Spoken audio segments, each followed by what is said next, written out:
South Korea transitioned from being one of the world's poorest countries to a member of the OECD. And the major pillar of this change, also known as the miracle on the Han River, was the electronics sector, with the industry marking its 60th anniversary. The country's biggest annual electronics show kicked off today, and our Lee Kyung-eun was there. This is where a 60-year miracle began. Back in 1959, the only electronic device in South Korea was the radio. But now it boasts an extraordinary spectrum and quality of technology, from AI to semiconductors. Marking the 60th anniversary of the country's electronics sector, the annual Korea Electronics Show kicked off in Coex. South Korea's tech industry is facing a number of threats, including the ongoing U.S China trade spat and Japan's export curves. But this year's Korea Electronics Show is again a bustling event, with South Korea showing it is still the global powerhouse of innovation. Booths have been set up by some 500 local firms at the center of this innovation.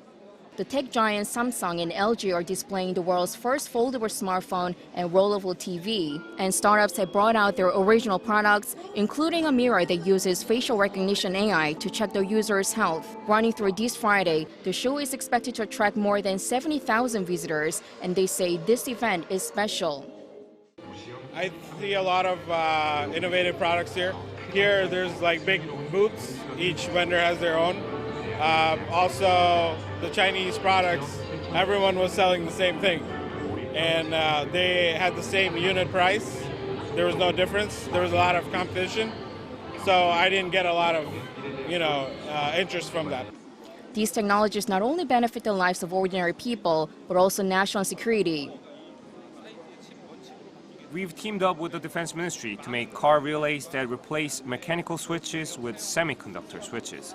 This way, they're much lighter, safer, and cheaper for both vehicles and tanks. Thanks to these technologies, the electronics sector has been the country's biggest export for 30 consecutive years. Now South Korea's next task is to continue the momentum. With global competition and external threats increasing, South Korean Prime Minister Lee Kyung-eun, in speech at the show, stressed the importance of trilateral cooperation.